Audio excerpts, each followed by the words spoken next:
అయితే అన్న మీకు టికెట్ అనౌన్స్‌మెంట్ అయినప్పటి నుంచి అన్ని అడ్డంకులే.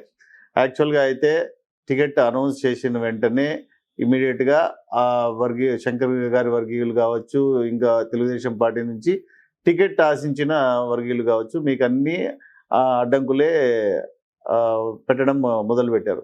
సో, వాటిల్లో ముఖ్యమైనవి ఏవి అంటే ఏం చెప్తారు? మీకు ఎటువంటి ఆటుపోట్లొచ్చినాయి? ఎటువంటి అడ్డంకులొచ్చినాయి? మీరు ముందుకు పోయేటప్పుడు ఇది జరగకుండా ఉండింటే బాగుండు అనేది ఏదుంది?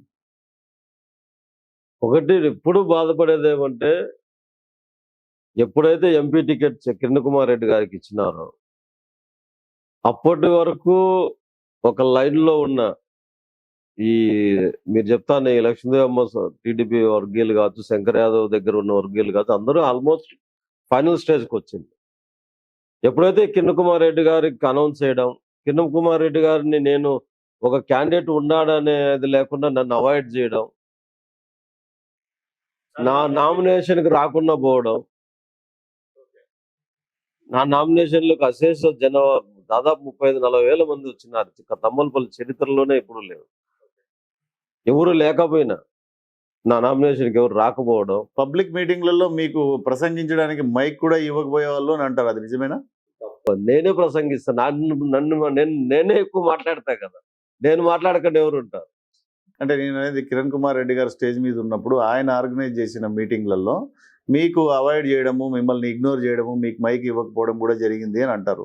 ఆయన ఎప్పుడు మనం తీసుకొచ్చిందే 2 సార్లు 2 రోజులు. ఒకరోజు 3 మండలాలు, ఒకరోజు 3 మండలాలు 2 సార్లు వచ్చినారు. మళ్ళా చంద్రబాబు నాయుడు గారు వచ్చినప్పుడు ఆ రోజు మీటింగ్‌కు ఫైనల్‌గా మనం మంత్రి చేసుకొని లాస్ట్‌లో వచ్చినారు. అంత తప్ప ఆయన వేరే మీటింగ్‌లు ఏం పెట్టినాడు మనకి? ఏం లేవు. మీరు తంబలపల్లిలో అరేంజ్ చేసిన 3 బహిరంగ సభలకు కూడా ఆయన రాకపోవడం దాని మీద మీ అభిప్రాయం ఏమిటి? నేను అదే చెప్తున్నా. ఫస్ట్ నుంచి కూడా ఆయన ఎందుకో నాకు తెలీదు మళ్ళీ నేను ఎందుకు నచ్చలేదో ఆయనకు. లేకపోతే మాలాంటి ఆ చిన్న ఫ్యామిలీ నుంచి వచ్చినోళ్ళకి వాళ్ళకి నచ్చరో, మాలాంటి కష్టపడుకున్నోళ్ళు నచ్చరో. మాదేం పొలిటికల్ ఫ్యామిలీలు కాదు. పెద్ద ఫ్యామిలీలు కాదు. చిన్న రైతు కుటుంబం నుంచి స్టేజ్ బై స్టేజ్ ఎదుక్కుంటూ వచ్చినోళ్ళము. మేబీ అది ఆయనకి నచ్చలేదేమో. ఎమ్మెల్యే సీటుకి వైసీపీకి ఎంపీ టికెట్ పువ్వు గుర్తుకి ఏయండి అని ప్రచారం కూడా జరిగింది అని అంటారు. అది నిజమేనా? చాలా మంది అయితే చెప్పినారు ఆ మాట. ఇట్లా చేస్తా అన్నారు, చేసినారు అని చెప్పినారు. దాన్ని ఇంకా అయిపోయిన తర్వాత ఏం చెప్తాం? అయితే ఒకటి ఆయన కూడా ఏందంటే, ఆయన ఆలోచన గాని ఆయన కూడా ఏందంటే, నాకు శంకర్ యాదవ్ సపోర్ట్ చేస్తాడు, నీకు చేయరు. నాకు లక్ష్మీదేవి సపోర్ట్ చేస్తాది, నీకు చేయదు. నాకు మా మామ సుధాకర్ రెడ్డి సపోర్ట్ చేస్తారు. ఇట్లాంటివి అయితే జరిగినాయి డిస్కషన్‌లు. చెప్పడం, జనాలు చెప్పడం. నాకు డైరెక్ట్ కాదు గాని, ఇండైరెక్ట్‌గా జనాలైతే ఇట్లా విధంగా జరిగినాయన్న అని చెప్పినారు. అది వాస్తవం ఎంతో ఏమో ఎందుకంటే ఇప్పుడు మేమేం చెప్పినా ఆయన ఒక ఎక్స్ సీఎం. లేకపోతే ఆయన ఎందుకు అవాయిడ్ చేసినాడనేది ఇప్పటికి మాకు క్వెషన్ మార్క్. మాలాంటోళ్ళని ఎంకరేజ్ చేస్తే వాళ్ళకి ఎప్పటికి విధేయులుగా ఉండేవాళ్ళం. ఎందుకంటే మాకు కూడా పెద్ద ఒక సీఎం, ఎక్స్ సీఎం మాకు ఎంపీ క్యాండిడేట్‌గా వస్తానంటే మనకు కూడా ఒక సంతోషం ఉంటది లోపల. మాకు తెలియనివి నేర్పిస్తారని. కానీ ఆయన ఫస్ట్ నుంచి నన్ను అవాయిడ్ చేసినారు. అంతే కాకపోతే ఈళ్ళు చెప్పిన దాంట్లో వాస్తవం ఉండేదనేది ఎక్కడ తెలుస్తుందంటే మాకు ఏజెంట్ పరాలు కూడా ఇయ్యల. ఒక ఎమ్మెల్యే క్యాండిడేట్‌కి ఎంపీ క్యాండిడేట్ ఏజెంట్ పరాలు ఇయ్యల. ఒక ఎమ్మెల్యే క్యాండిడేట్‌ని ప్రచారం చేసే పాంప్లెట్స్‌లో ఎక్కడ ఫోటో పెట్టలా. మేము అన్నిట్లోనూ పెట్టుకున్నాం ఆయన. ఆయన యావత్తు మా ఫోటో కూడా పెట్టి ప్రచారం చేయల. సో ఇవన్నీ అడగడానికి మళ్ళీ మీకెప్పుడు సందర్భం రాలేదా? ఆయన్ని కలిసే అవకాశం గాని, ఆయన్ని అడిగే అవకాశం గాని? రాలేదు. కానీ అంత పెద్దోళ్ళని మేమేం అడుగుతాము? అంత తెలిసినోళ్ళు వాళ్ళు. మేము ఇప్పుడిప్పుడు రాజకీయాల్లోకి వచ్చినోళ్ళం. అడిగినా ఏం ఉపయోగం? కానీ ఒకటైతే చెప్తాం. మాలాంటి నియోజకవర్గాల్లో ఆయన అనుభవాన్ని మాకు గాని కొంతవరకు మాకు సపోర్ట్ చేసుంటే ఖచ్చితంగా ఈరోజు ఆయన సెంట్రల్ మినిస్టర్ అయ్యేవాడు. మాదెంతన్నా గెలిచినా ఓడినా ఒక ఎమ్మెల్యే అవుతాం. ఆయన కూడా ఓడిపోయారు కదా! ఇప్పుడు తమ్మలపల్లి ఒకటి ఆయన గెలిపించిండు. ఆయన ఎందుకు దాన్ని మా మీద నెగిటివ్‌గా తీసుకున్నాడు ఈ బుద్ధుడికి మాకు అర్థం కాదు. ఈ బుద్ధుడికి క్వెషన్ మార్కే మాకు మనసులో. ఈరోజు ఆయన తమ్మలపల్లి నియోజకవర్గం ఒకటి గన కాన్సంట్రేట్ చేసిందా, వీళ్ళనందరినీ కలిపి మాతో కూర్చోబెట్టి మాట్లాడి చేసిందా. ఎందుకంటే ఇప్పుడు ప్రవీణ్ కుమార్ రెడ్డి ఆయన దగ్గరే, లక్ష్మీదేవమ్మ ఆయనకి దగ్గరే, శంకర్ యాదవ్ గారు ఆయనకి దగ్గరే. వీళ్ళందరినీ ఒకసారి కూర్చోబెట్టి ఇది ఇట్లా చేయాలని చేసింటే ఒక వేవ్ వచ్చిండేదని మేము అనుకుంటాం కాన్స్టిట్యున్సీలో. దాంతో ఆయన కూడా 35-40 వేలు మెజారిటీ మన కాన్స్టిట్యున్సీ ఇచ్చే కాన్స్టిట్యున్సీ చాలా బాగుండేది. మళ్ళీ ఆయన ఆలోచనలు ఎందుకో తెలియదు మళ్ళీ. యాక్చువల్గా మీకు టికెట్ అనౌన్స్ చేసినప్పటి నుంచి లాస్ట్ మూమెంట్ వరకు కూడా ఈయన క్యాన్సిల్ అయిపోతుంది అనే ప్రచారం కూడా జరిగింది. మీకు క్యాన్సిల్ చేసి కొండ్రెడ్డి అనే వ్యక్తికి ఇవ్వబోతున్నారు అనే ప్రచారం కూడా జరిగింది. దాని మీద ఎంతవరకు నిజమన్నా అది? కొండ్రెడ్డి గారికి ఇస్తా అన్నారని కాదు, కానీ మీరు అన్నట్లు ఒకసారి కిరణ్ కుమార్ రెడ్డి గారికి టికెట్ అనౌన్స్ అయినాక తర్వాత ప్రవీణ్కి ఇస్తారని, నా టికెట్ మారుస్తారని, కిరణ్ కుమార్ రెడ్డి గారికి వాళ్ళందరూ బాగా తెలుసని, శంకర్ యాదవ్కి ఇస్తారని, మళ్ళా సరళారెడ్డి మన దమలపాటి రమేష్ అన్న వాళ్ళ వైఫ్కి వాళ్ళకి ఇస్తారని అయితే పేపర్లలో కానీ టీవీల్లో కానీ వేయించినారు. దానికి తోడుగా నాకు ఏ పొద్దుైతే 21వ తేదీ నామినేషన్ పత్రం ఇవ్వాలను, బీఫామ్ ఇవ్వాలను. ఆ బీఫామ్ను వాళ్ళు 24వ తేదీ నాకు అక్కడ శ్రీకాకుళంలోకి రమ్మనడం, 23 ఫోన్ చేసి 24 నేను శ్రీకాకుళానికి పోవడం. ఇన్ఫ్యాక్ట్ మీకు ఒక విషయం కూడా చెప్పాలి. నాకు 20వ తేదీ బీఫామ్ అందరితో పాటు ఇచ్చింటే ఈ జనార్దన్ రావు అనేటోడు మాకు ప్యాసప్ అయ్యేవాడే కాదు. మళ్ళా ఎప్పుడైతే నాకు 23 నైట్ 11:30కు ఫోన్ చేసి, నువ్వు రేపు వైజాగ్ నుంచి ఇచ్చాపురం దగ్గర సీఎం గారు అక్కడ క్యాన్వాసింగ్ లో ఉన్నారు, చంద్రబాబు నాయుడు గారు, అక్కడికి నువ్వు పోయి బీఫామ్ తీసుకోవాలనడంతో 4:30కు ఫ్లైట్, ఎయిర్ ఇండియా ఫ్లైట్. ఎంత ఇప్పుడు మనం వైజాగ్ వల్ల వైజాగ్ నుంచి అటుకు మళ్ళీ 4-5 గంటలు జర్నీ చేసి అక్కడి నుంచి నేను బీఫామ్ ఒక్కసారి ఆలోచించాను, మనమే ఆడు ఉండాలి. ఎందుకు మీకే అంత స్పెషల్ ప్యాకేజ్ ఇచ్చారు? అది ఏమోనో మాకేం తెలుస్తుంది, అవన్నీ మనకు తెలియవు కదా. ఆ టైంలో నాకు ఇంకా వీళ్ళ విజయవాడ నుంచి వైజాగ్కి, నాకు ఇంకా వైజాగ్లో ఎవరు లేకపోవడం, ఇదే జనార్దన్ రావుకి ఫోన్ చేసి బండి తీసుకురమ్మనడం, వాటికి నేను మళ్ళీ అన్న ఇద్దరము ఇక్కడి నుంచి 2 టికెట్లు దొరికితే ఇటు నుంచి మేము పోవడం, మళ్ళా 4 గంటలకు రిటర్న్ ఫ్లైట్. అది కానీ తప్పితే మళ్ళీ రాలేము. 24 మేము చీటికి చేరలేకపోతే 25 బీఫామ్ సబ్మిట్ చేయలేము. 25 లాస్ట్ డేట్ బీఫామ్. మా పరిస్థితి ఎట్లుంటుంది? ఆ పరిస్థితుల్లో వాడు బండి తీసుకురావడం మా దరిద్రానికి, వాడు పెద్ద ఆయన దగ్గర బీఫామ్ తీసుకునేటప్పుడు పక్కన ఉండడం, ఇవన్నీ ఏంటంటే జయచంద్రారెడ్డిని రెడ్డిని ఇంకా లోపలికి తీసుకుపోయే కార్యక్రమాల్లో అన్ఎక్స్పెక్టెడ్ గా జరిగింది తప్ప మీకు క్యాడర్ సపోర్ట్ చేయలేదు, నాయకులు సపోర్ట్ చేయలేదు, టైం కూడా సపోర్ట్ చేసినట్టే లేదా? కానీ ప్రజలు సపోర్ట్ చేసినారు, దానికోసం ఇప్పుడు నిలబడినాం.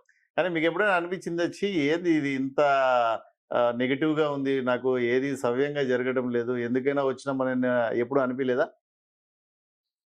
అంటే ఈ బీఫామ్ లేట్ అయినప్పుడు అయితే చాలా బాధపడ్డాము. 19వ తేదీ నామినేషన్ వేసి అందరికి 20వ తేదీ ఫోన్ కాల్ వచ్చి 21 బీఫామ్ తీసుకోండి అని మంట అంటే మాకు ఫోన్ రాకపోతే చాలా బాధ వేస్తుంది. వెళ్ళిపోయినాం, బెంగళూరుకి వెళ్ళిపోయినాం. ఓకే, ఇంకా రాదునా? ఇంకా ఇది ఇంకా జనాలు ఏమంటున్నారు, నువ్వు బీఫామ్ తీసుకురా అంటారు. అంతకుముందు ఒకటి ఇదే శంకర్ వర్గాన్ని మీరు అంటారు చూడు, వీళ్ళని కన్విన్స్ చేసే ప్రయత్నం చేస్తే నీకు బీఫామ్ వచ్చి నాకు వస్తా ఉన్నాయి. అంటే ఒక ఇంత పెద్ద ప్రత్యర్థి మీద నిలబడినప్పుడు క్యాండిడేట్ నన్ను ఈ విధంగా చిన్నవి అన్ని నాకు ఇబ్బందులు పెట్టినారు. సో ఓవరాల్ గా మీకు పార్టీ అధిష్టానం నుంచి కూడా తగినంత సపోర్ట్ దొరకలేదు అని చెప్పానంటే? అధిష్టానం నుంచి చాలా పెద్ద సపోర్ట్ అన్న. ఎప్పుడు కూడా నాకు ఈ బీఫామ్ విషయంలో కానీ దీంట్లో కానీ ప్రతి దాంట్లో కూడా 2-3 సార్లు లోకేష్ బాబు మాట్లాడడం జరిగింది. ఏం కాదన్నా ఇది బీజేపీది ఏదో అడ్జస్ట్మెంట్ ఉంది, దానివల్ల నీకు బీఫామ్ లేట్ అవుతుందని వాళ్ళు చెప్పడం జరిగింది. ఈ కింద లోకల్ పైన అయితే ఎప్పుడు నన్ను ఎంకరేజింగ్ గానే ఉంటారు. లోకేష్ బాబు గారు కంటిన్యూగా ఫోన్ చేస్తున్నారు, పెద్ద 2-3 సార్లు మాట్లాడినాడు. ఈవెన్ ఎలక్షన్ రోజు, పోలింగ్ రోజు కూడా పెద్ద ఎక్కర్లేని మన కాన్స్టిట్యున్సీలో 3-4 సార్లు టెలికాన్ఫరెన్స్ లో పెట్టి ఎవరెవరు ఏదేదో మాట్లాడుతా అంటే వాళ్ళందరినీ ఇది కాదయ్యా మీరందరూ పని చేయాల, ఆ పిల్లోడు మంచి పిల్లోడు చేయండి అని చెప్పిన వ్యక్తి ఆయన. పైనుంచి సపోర్ట్ మనకుంది, కానీ ఈ లోకల్లో చిన్న ఇష్యూస్ అలా అయితే.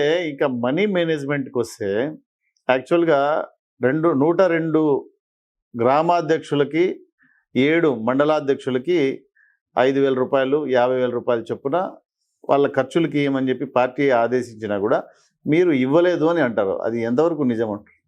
మేము అట్లా కాదు, బూత్‌కి ఇంత అని, బూత్‌కి 10,000 అంటే పోలింగ్ రోజు కాదు. అంతకు ముందే ప్రచారం జరిగేటప్పుడే. ప్రచారం జరిగేటప్పుడే బూత్‌కి ఇంత అని, ఓ యూనిట్ ఇన్ఛార్జ్‌కి ఇంత అని, మండలాధ్యక్షుడికైతే తూచా తప్పకుండా పక్కన ఈ గురవారెడ్డి ఉండేవారు అబ్జర్వర్‌ని పెట్టుకొని ఇచ్చిన కావాలంటే ఆయన కూడా అడగొచ్చు ఈ క్వెషన్. ఆయన డబ్బులు ఇచ్చినాడా లేదంటే ఆయనే చెప్తాడు మీకు. అట్లాంటివి ఎప్పుడు జరగలేదన్న. మనీ విషయంలో ఎప్పుడు ఎక్కడ నెగ్లెక్ట్ చేయలేదు. ఎవరికి ఎంత ప్రయారిటీ ఇయ్యాలో, ఎవరికి ఎంత సపోర్ట్ చేయాలో 100% సపోర్ట్ చేసినాం.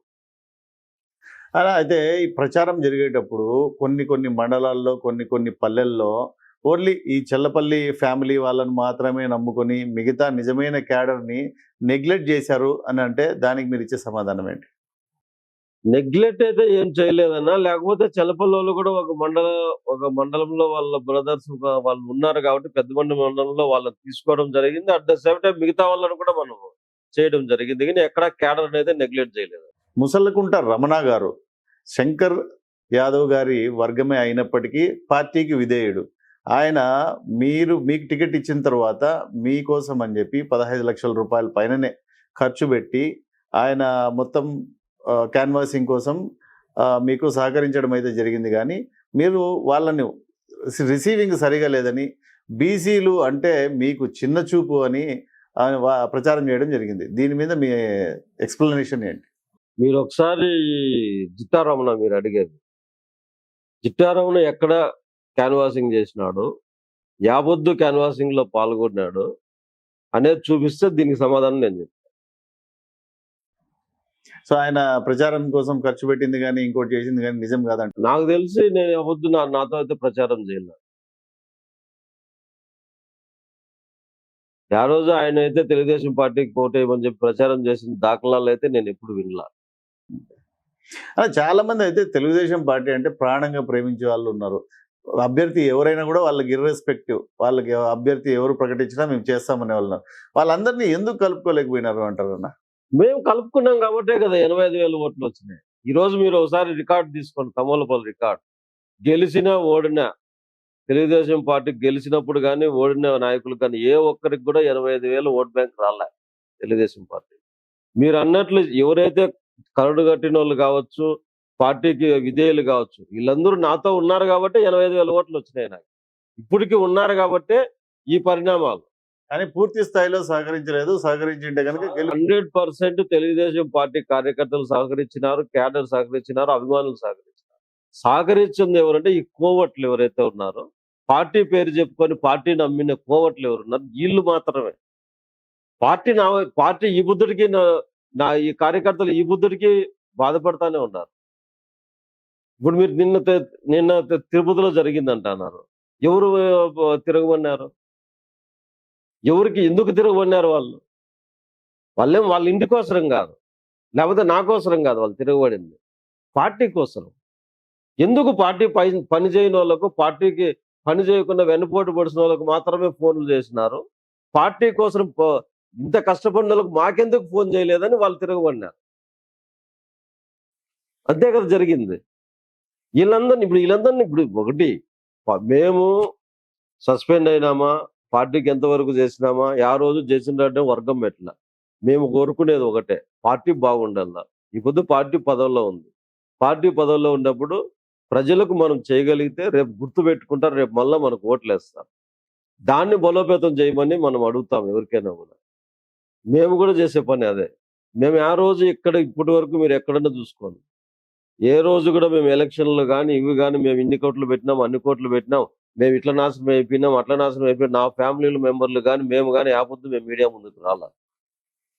మేము కేవలం పెద్ద మీద అభిమానంతో రాజకీయాల్లోకి వచ్చినాం.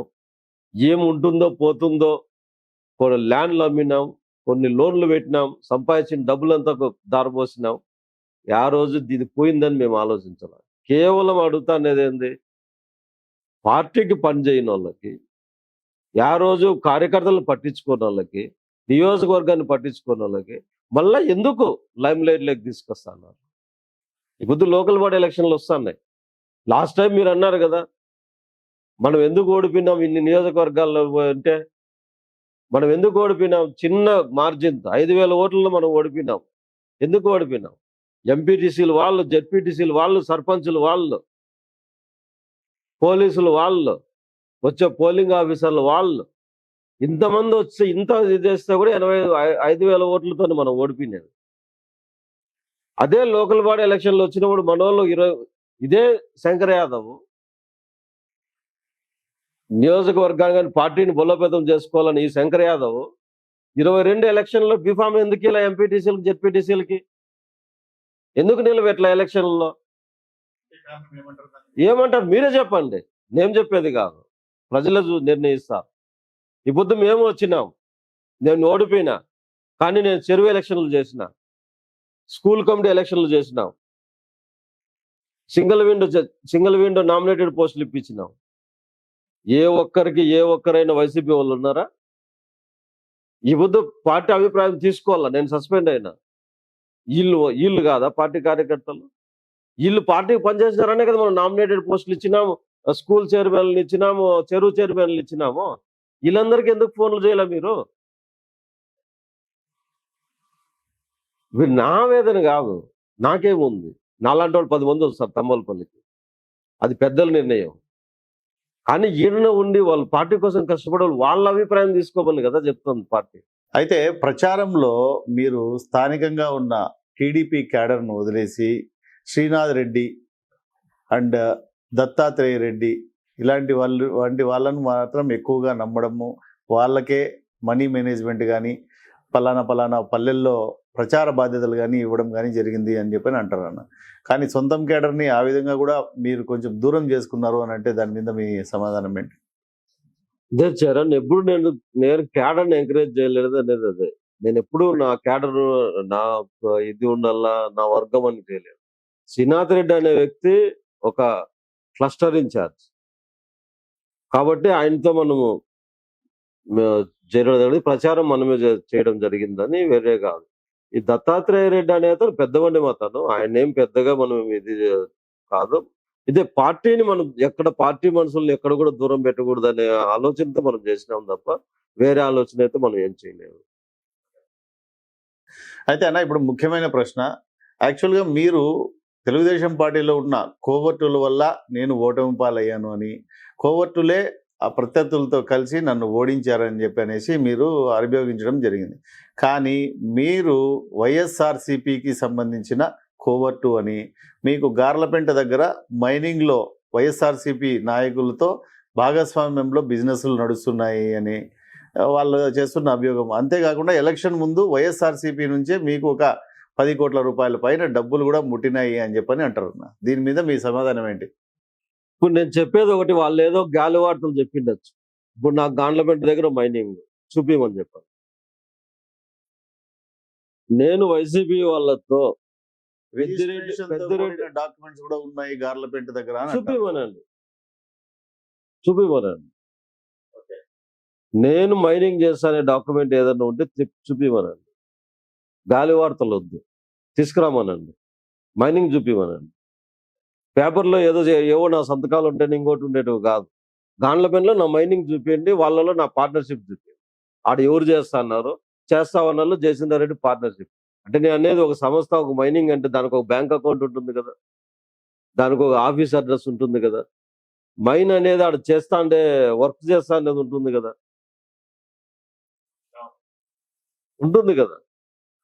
ఇది చూపియాలి కదా. సో మీరు కానీ మీ పేరు మీద కానీ, మీ కుటుంబ సభ్యుల పేరు మీద కానీ, మీ బినామీ వాళ్ళ పేర్ల మీద కానీ ఎటువంటి సంబంధాలు లేవు అని అంటారా? ఎటువంటి సంబంధం వాళ్ళకు ఉండడమే కాదు, వాళ్ళతో మాకు ఎటువంటి సంబంధం లేదు. కాబట్టి ఇదే మా అధినాయకులకి ఏడైతే అవమానం జరిగిందో అంగళ్ళలో, వాళ్ళు ఒక కార్యక్రమానికి రావాలంటే పెద్దిరెడ్డి ద్వారకనాథ్ రెడ్డి గారు, పెద్దిరెడ్డి మిథున్ రెడ్డి గారు, పెద్దిరెడ్డి రామచంద్రారెడ్డి గారు రానికున్నా అదే అంగల్లో అడ్డుకున్నాం. ఆ కార్యక్రమానికి మా పెద్దకి అవమానం చేసినారు కదా, దానికి సారీ చెప్పాల. ఇప్పుడు నేను వాళ్ళ కోవర్ట్ అయితే ఇవన్నీ చేస్తానా? ఇసుక నిలువల్లో ఇది సోంపాలెం దగ్గర, మా ఊరి దగ్గర 16.4 కోట్లు ఈ విలువ వేసి నేను కాదు, గవర్నమెంట్ 16,40,00,000 ఇసుకను గవర్నమెంట్కి ఇచ్చినాం. వాళ్ళు పెద్దిరెడ్డి కోవట్ని అయితే నేను ఇవన్నీ ఎందుకు చేస్తా?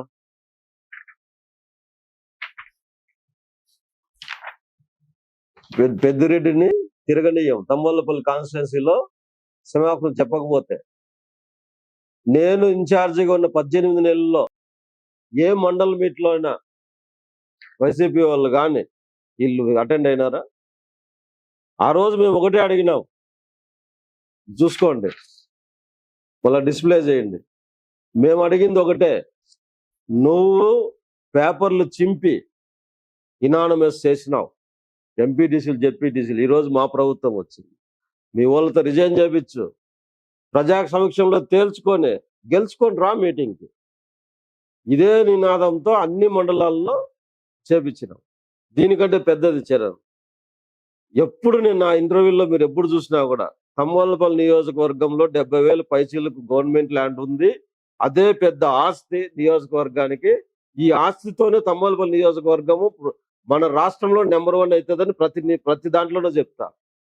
కానీ ఒక్కసారి ఈ వైసీపీ ప్రభుత్వం వచ్చిన 5 సంవత్సరాల్లో ఇది చూస్తున్నావు కదా, 37,000 ఎకరాలు దారాదత్తం చేయాలని చూసినారు వాళ్ళ నాయకులు కార్యకర్తలు.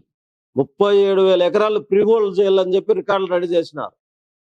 మన ప్రభుత్వం అధికారం లేకొస్తానే కలెక్టర్ గారి సహకారంతో, ఎంఆర్ఓల సహకారంతో తీసుకొచ్చిన బుక్కులు ఇవి, ప్రతి మండలానికి సంబంధించినవి. కొంచెం వాటి గురించి క్లియర్ గా ఎక్స్ప్లెయిన్ చేయండి అన్న. ఇవి గవర్నమెంట్ ల్యాండ్స్, అసైన్ ల్యాండ్స్, వాటి సర్వే నెంబర్లతో పాటు ఉన్నాయా? వాటి సర్వే నెంబర్లతో పాటు, ఎక్స్టెంట్ తో పాటు దాని నేచర్ ఆఫ్ ఏమది. ఈ ఫ్రీ హోల్డ్ అనే ఒకటి తీసుకొచ్చింది వైసీపీ ప్రభుత్వం. అవును. అంటే నువ్వు 20 ఏళ్ళు కన్నా ఎక్కువ అనుభవిస్తా అంటే నీకు పట్టా ఇచ్చి కానీ నీకు పట్టా ఇచ్చి సేలబుల్ రైట్స్ వస్తాయి. సేలబుల్ రైట్స్ ఇచ్చేది ఫ్రీ హోల్డ్. పాత నెంబర్లన్నీ సృష్టించేసి తమ్మలపల్లి నియోజకవర్గంలో గవర్నమెంట్ ల్యాండే లేకుండా చేయాలని చేసిన కుట్ర ఇది. ఓకే. ఇవన్నీ చేసి మేము ఎట్లా, ఇవన్నీ అయితే కోవట్ అయితే ఇవన్నీ ఎందుకు చేస్తాం, బయట పెడతాం? 22,000 ఎకరాలు రిజెక్ట్ చేయించినాం. ఏ ఒక్కరైనా రాండి చూసుకో. సో రిజెక్షన్ అంటే ఏ విధంగా చేయించారు? ఎంఆర్ఓ కలెక్టర్లకు అర్జీలు పెట్టి ఇవన్నీ ఈ ల్యాండ్లు ఇవి గవర్నమెంట్ సంబంధించిన ఎవరికి ఇచ్చినవి కాదు, ఈ పట్టాలన్నీ ఫేక్, ఈ ఫ్రీ హోల్డ్ పెట్టిన పట్టాలన్నీ కరెక్ట్ కాదు, ఇవన్నీ చెప్పి రిజెక్ట్ చేయించిన 22. ఇన్ఎలిజిబుల్, ఈ ఫ్రీ హోల్డ్ అనే దానికి ఎలిజిబిలిటీ లేని ల్యాండ్స్ ఇవి. Ineligible as for the criteria, as for the GO of government GO ప్రకారం ఇది ఎవరికి అసైన్ చేయలేదు, ఎవరికి ఇయ్యలేదు. ఈయన ల్యాండ్స్ వీళ్ళు దొంగగా చేస్తున్నారని చెప్పి రిజెక్ట్ చేయించింది. ఇది జరిగిన ప్రాసెస్, ఈ ప్రాసెస్ జరిగి ఏ సంవత్సరంలో ఈ ప్రాసెస్ జరిగింది? 24, 25 గవర్నమెంట్ వచ్చినప్పటి నుంచి స్టార్ట్ చేసినాం. ఓకే. మీరు ఇన్ఛార్జ్ గా ఉన్న ఈ 18, 19 నెలల్లో నేను ఇన్ఛార్జ్ గా ఉన్న ఈ 18 నెలల్లో 22,000 కొట్టించిన ఆయనకి. 100 ఎకర్స్ రిజిస్టర్డ్ ల్యాండ్స్ క్యాన్సిల్ చేయించిన. మా డిఆర్సి ఇది ఉంటుంది, అది డిఆర్సీలో మీరు చూస్తే మీకు అర్థమవుతుంది ఎంత వర్క్ చేసినావు అని. నేను గెలిస్తేనే పని చేయాలనుకోలే, గెలిచినా ఓడినే నా నియోజకవర్గంని ఏదో ఒక విధంగా మంచి చేయాలనుకున్నా. అందుకే ఓడిపోయినా అధైర్యపడకుండా కాన్స్టిట్యున్సీలో కూర్చున్నా. ఇంతవరకు తమ్మలపల్లి చరిత్రలో ఓడినోడు ఎవడు కూర్చోలేడ, ఓడిన వాళ్ళంతా వెళ్ళిపోయిన వాళ్ళే. ఈరోజు కోవట్లు అంటున్నారు కదా, ఏ ఒక్కటి చూపిమని చెప్పండి, ఏ ఒక్కటి. ఇంకోటి కూడా మీ మీడియా పరంగా, మీ ఛానల్ పరంగా ఇంకోటి కూడా చెప్పు. జయచంద్రారెడ్డి అనేటోడు డిసెంబర్ 15వ తేదీ తెలుగుదేశం కండువా వేసుకున్నాడు తప్ప నా లైఫ్ లో ఆ రోజు నేను యా పార్టీ కండువా వేసుకోలేదు, యా పార్టీకి క్యాన్వాసింగ్ చేయలేదు, ఏ నాయకునికి ఓటేయమని చెప్పలేదు. ఏదైనా ఉంటే చూపిమని చెప్పండి, ఒక్క ప్రూఫ్ చాలు, నేను అన్ని వదిలేసి వెళ్ళిపోతాను. సోషల్ మీడియాలో మీ మీ మీ ఫోటోలు ఏవైతే సర్క్యులేట్ అవుతున్నాయో వాటి మీద ఏమంటారు మరి? ఇప్పుడు ఎమ్మెల్యే మినిస్టర్ ఉన్నప్పుడు ఏదైనా ఉన్నప్పుడు పోయింటాము, ఏదైనా ఒక ఫోటో తీసుకుంటారు, దానికే జయచంద్రారెడ్డి వాళ్ళ కోవట్ అయిపోతాడు. ఇప్పుడు మన ఎంపీ ఉన్నాడు, ఆయన 3వసారి ఎంపీ. ఇంతవరకు మిథున్ రెడ్డి గారిని మీరు ఈ విధంగా కానీ ఏ గుంపులో కానీ నేను చూసిన పాపాన్ని వల్ల నాకు అవకాశం లేదు, నాకు అవసరము లేదు. ఆయన నన్ను చూడాల్సిన అవసరం లేదు, నేను ఆయన చూడాల్సిన లేదు. నన్ను కోవట్ అంటే ఎట్లా కోవట్ అవుతా? నేను కోవట్ అయితే ఇవన్నీ ఎందుకు పెడతా బయట? నా బాధ అదే. నా ఇప్పుడు కూడా మీ ఛానల్ పరంగా మా మా నియోజకవర్గంలోని ప్రజలందరికీ చెప్పాల్సింది అదే. నాకు ఎటువంటి సంబంధం గాని, నేను యా పార్టీలో ఏ పొద్దు కూడా ఉన్నోడిని కాదు, యా పార్టీకి ప్రచారం చేసినోడిని కాదు, యా పార్టీ కండువా వేసుకున్నోడిని కాదు. ఒక్క తెలుగుదేశం పార్టీ కండువా తప్ప ఏ ఒక్కటి చిన్నది నిరూపించినా కూడా నేను శాశ్వతంగా నా ఊరిని, నియోజకవర్గాన్ని వదిలి వెళ్ళిపోతా. వాళ్ళకి అదే కదా కావాల్సింది. ఇప్పుడు నేనేంది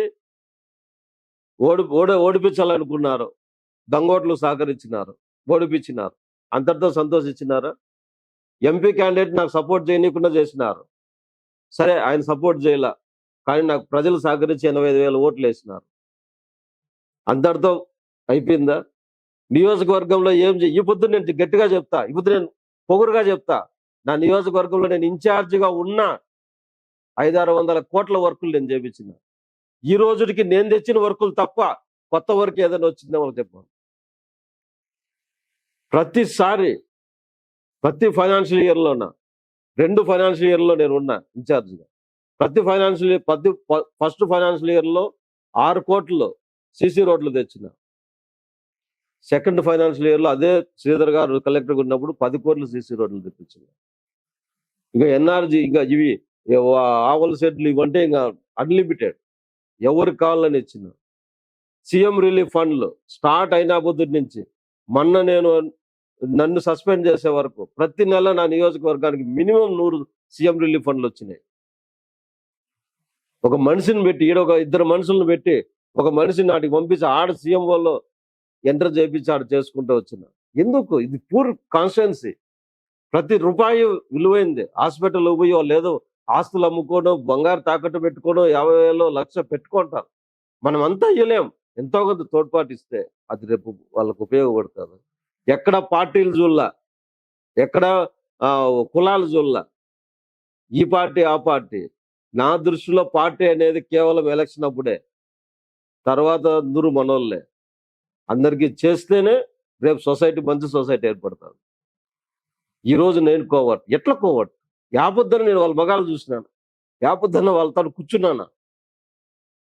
ఎట్లా ఎట్లా అంటారు వీళ్ళు నన్ను? మరి ఇంత సరేనా, మీరు చాలా ఎమోషనల్ అవుతున్నారు. ఇంత కష్టాలు పడి, ఇంత మీరు పార్టీకి ప్రజలకు సర్వీస్ చేసినా కూడా ఈ మాట అన్న తర్వాత, ఇంత కష్టపడి ఇంత పార్టీకి ప్రజలకు సేవ చేసినా కూడా పార్టీ నుంచి మీకు సపోర్ట్ తగినంత రాలేదు అనేసి అనుకుంటున్నారా? సపోర్ట్ రాలేదు అనుకునే దానికంటే కూడా ఇక్కడి నుంచి ఆ మంచిని పంపించలేదు. మన నుంచి ఏం జరుగుతుందో ఆ మంచి పై వరకు చేరనీలేదు. అది ఎందుకు చేరనీలేదు అనేది వాళ్ళ విజ్ఞతకు వదిలేయాలి. ఎందుకంటే ఏం పోరాటం చేస్తాం చెప్పండి. అంటే ప్రస్తుత పరిస్థితుల్లో ఓడిపోయిన నియోజకవర్గాల్లో వైఎస్ఆర్సీపీ, అది కూడా ఎస్పెషల్లీ పెద్దిరెడ్డి గారి ఫ్యామిలీ మీద పోటీ చేసిన మీరు, అదేవిధంగా పుంగనూరులో చల్లాబాబు గారు, మీ ఇద్దరిని ప్రస్తుతానికి టార్గెట్ చేసి అదే పనిగా మీరు పార్టీ నుంచి బయట పంపించాలనే వ్యూహంతో ఉన్నారు అని సొంత పార్టీ వాళ్ళు ప్రయత్నం చేస్తున్నారు. అదే జరగాలని ప్రతిపక్షాలు కోరుకుంటున్నాయి అనేసి బయట టాక్. దాని మీద మీ అభిప్రాయం ఏంటి? ఖచ్చితంగా కదా చరణ్. ఇప్పుడు 2019లో మన పార్టీ అధికారంలో ఉంది, మన ఎమ్మెల్యే అధికార ఎమ్మెల్యే అయినా ఎన్ని ఓట్లతో ఓడిపోయినాడు? 48,000 ఓట్లతో ఓడిపోయినాడు. మేమేం పార్టీ అధికారంలోకి వస్తుందని, కూటమి ఏర్పడుతుందని రాజకీయాల్లోకి రాలే కదా. ఇప్పుడు మీరు చూసుకోండి, నేను ఎప్పుడు వచ్చినాను, అప్పుడు కూటమి ఏర్పడలా. మేము అధినాయకుడు చంద్రబాబు నాయుడు గారి మీద ఉన్న ఇష్టంతో రాజకీయాల్లోకి వచ్చినాం. మాకు పార్టీ వచ్చేస్తుంది, ఇంత వేవ్ వస్తుందని మాకు తెలియదు. మేము ఎంతో కొంత ఆయనకు సపోర్ట్గా ఉండాలని వచ్చినాం. ఇప్పుడు పార్టీకి అధికారంలోకి వచ్చినాక ఎవరైతే అభివృద్ధి కష్టపడినారో వాళ్ళందరినీ కాపాడుకోవాల్సిన బాధ్యత మా దగ్గర ఉంటుంది. మేము ఆ పని చేస్తూ ఉంటాం. ఈరోజు పార్టీ అధికారంలోకి వచ్చింది కాబట్టి మేము వచ్చి ఇది చేస్తామంటే అది మనం ఎంతవరకు కరెక్ట్ చేయడం? నేను ఎవరిని విమర్శించను, ఎంతవరకు కరెక్ట్?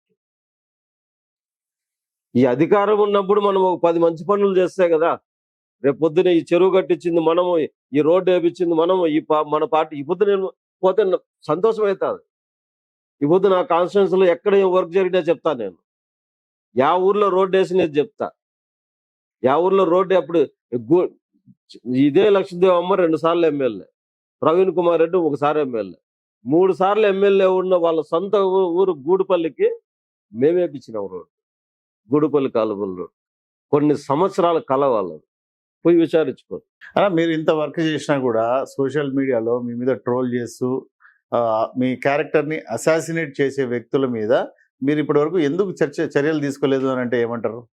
ఒకటే చరణ్, ఇప్పుడు ఈ కొందరు సైకోగాళ్ళు ఉంటారు, వాళ్ళ మీద చర్యలు తీసుకొని వాళ్ళ పెళ్ళాం బిడ్డలు వాళ్ళ అమ్మ నాయనని బాధ పెట్టడం ఎందుకు? కొట్టుకొని ఏం కొట్టుకుంటారు? ఏమైతే దానివల్ల ఏమి నాకు వచ్చే నష్టం ఏముంది? మహా అంటే క్యారెక్టర్ అసోసియేట్ చేస్తాం, కొంచెం చూస్తే బాధ వేస్తుంది, ఇంకంతకంటే ఏమి కాదు. ఈ మరిగే కుక్కలు కరవు అంటారు కదా, అట్లా ఈ కుక్కలను వదిలేసినాం, ఏడన్నా మరుక్కొని చావనేలేదు. అంత తప్ప దాని గురించి పెద్దగా ఆలోచన అయితే లేదు. విపరీతమైన క్యారెక్టర్ అసోసియేట్. కొన్ని అయితే వాడు కేరళ మాల్టాడి ఒకటి, వాడు సాగర్ కుమార్ అని ఒకటి. వీళ్ళు అసలు మనుషులే కాదు నా దృష్టిలో. వీళ్ళు గొడ్లు కూడా, ఆవులకు గొర్రెలకు కూడా కొంత ఇంతో అంత ఉంటుంది అభిమానం అనేది. మనుషు వీళ్ళు అంతకంటే హీనమైన మనుషులు. అందుకని వదిలేసినాం, ఏడన్నా పోలేదు. సో ఏడైనా పోనీలే అనే మనస్తత్వము దీనివల్లనే మీరు వెనకబడిపోయినారు అని అంటే, లేకపోతే ఇలాంటి మనస్తత్వం ఈ సమకాలీన రాజకీయాల్లో సెట్ కాదు అని అంటే ఏమంటారు? నేను ఎప్పుడు కూడా ఒకటే నమ్ముతా, మంచి అనేది ఎప్పటికైనా బయట వస్తారు. ఒకవేళ స్లోగా కావచ్చు, కొంచెం లేట్ కావచ్చు, చెడు అనేది ఫాస్ట్ గా పోతారు. అందుకని నేను ఎప్పుడు నా దృష్టిలో ఒకటే, నలుగురికి మంచి చేయాల, మన చేతనైన కాటికి ఎవరికి హాని కలిగించకూడదు. ఇదే ఫార్ములాలో పోతా. మీరు అన్నట్టు కరెక్టే. కొన్ని నాకు కూడా చాలా మంది చెప్తారు, ఏందన్నా వాడిని ఇట్లా వదిలేసినావు అట్లా వదిలేసినావు.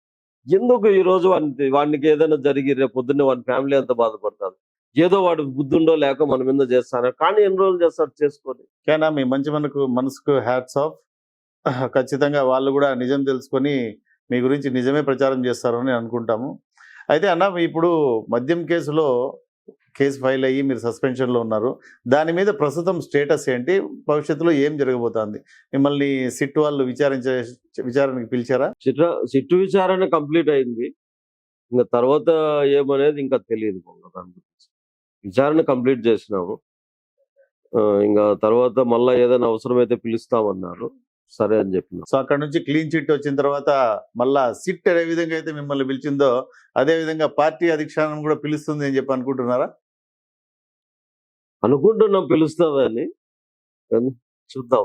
అలా కొత్తగా పోటీ చేసే అభ్యర్థికి హెల్ప్ఫుల్గా ఉండడానికి, సూచనలు ఇవ్వడానికి ఒక అబ్జర్వర్ని అయితే పార్టీ అపాయింట్ చేస్తుంది మీకు హెల్ప్ఫుల్గా ఉండడానికి. కానీ అప్పుడు జోనల్ ఇన్ఛార్జ్ దీపక్ రెడ్డి గారు మీకు అబ్జర్వర్ని కూడా అపాయింట్ చేయలేదు అని అంటారు. అది ఎంతవరకు నిజము? మీటింగులు పెట్టడము, ఈ శంకర్ వర్గం అని ఇంకో వర్గం అని వర్గాలు లేకుండా పార్టీకి సపోర్ట్ చేయాలని చెప్పడము. కానీ ఇప్పుడు పక్కనోడు మనకు మోసం చేస్తే ఏం చేయాలి? దానికంటే నేను అత్యంత బాధాకరం, ఎప్పుడు బాధపడే విషయం ఒకటి, ఇంత సాక్రిఫైస్ చేసి ఆస్తులు అమ్ముకున్నాం, ఆస్తులు తాకట్టు పెట్టినాం, సంపాదించిన డబ్బులంతా పెట్టినాం. కానీ ఈరోజు కోవట్ అంటారే, లేదు నాకు వాళ్ళకు తెలుసు లేవాది ₹1 జరిగినా కూడా నా 200 కోట్ల ఆస్తి రాసిస్తా. ఎవరు ఉండదు అంత దమ్ము ఉండేవాడు నిజంగా ఏదైనా చేసినట్టు చెప్పండి. ఇది బంపర్ ఆఫర్. ఎవరైనా సరే అన్నను కోవట్ అని చెప్పని నిరూపించగలిగితే 200 కోట్ల రూపాయల ఆస్తిని రాసిస్తా అని అంటున్నారు. సో వాళ్ళ లైఫ్ సెటిల్డ్. ఇన్ఛార్జిగా లేకపోయినప్పటికీ మీరైతే తెలుగుదేశం పార్టీ నికాసైన కార్యకర్తనే, చంద్రబాబు నాయుడు గారి కోసమే ముందు కూడా పని చేస్తాను అని అంటున్నారు కదా. మరి ప్రస్తుతము రాష్ట్ర వ్యాప్తంగా కావచ్చు, మీరు చూస్తున్న మన నియోజకవర్గం తంబళ్ళపల్లి, మదనపల్లి, పీలేరు, రాయచోటి, రాజంపేట, రైల్వే కోడూరు, ఈ కాన్స్టిట్యున్సీస్లో రాష్ట్ర వ్యాప్తంగా తెలుగుదేశం పార్టీ పాలన ఎలా ఉంది అని అంటారు? తెలుగుదేశం పార్టీ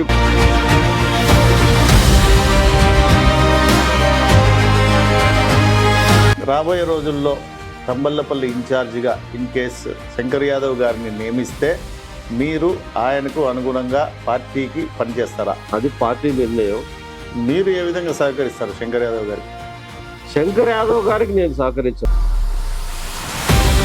సో బెంగళూరు నుంచి ఆ భారీ కాన్వాయ్ మీ బల ప్రదర్శన కోసమా, లేకపోతే కనుక మీ మీద అభిమానంతో వచ్చిన ప్రజలైనా? పెద్దనేమన్నా పిలిపిస్తే నాకు తెలియదు, కానీ ఆయన పిలిపిస్తేనో సీఎం ఆఫీస్ నుంచి ఏదైనా నాకు వస్తేనో నేను పోగలను, కానీ నా మీద ఒక నింద పడేది. ఆ నిందని నేను సో మీ రాజకీయ ప్రస్థానం మొదలైనప్పటి నుంచి ఈ రోజు వరకు, ఈ గంట, ఈ నిమిషం వరకు మీతో తోడున్న వ్యక్తులు ఎవరు అని అంటే ఏం పేరు చెప్తారు? సో భవిష్యత్తులో మీరు మళ్ళీ తెలుగుదేశం పార్టీలో కొనసాగుతారు అనే నమ్మకం అయితే మీకుందా? ఇప్పుడు మీరు కనుక అవకాశం వచ్చి చంద్రబాబు నాయుడు గారితో ఒక 10 నిమిషాలు కూర్చుంటే ఏం మాట్లాడతారు?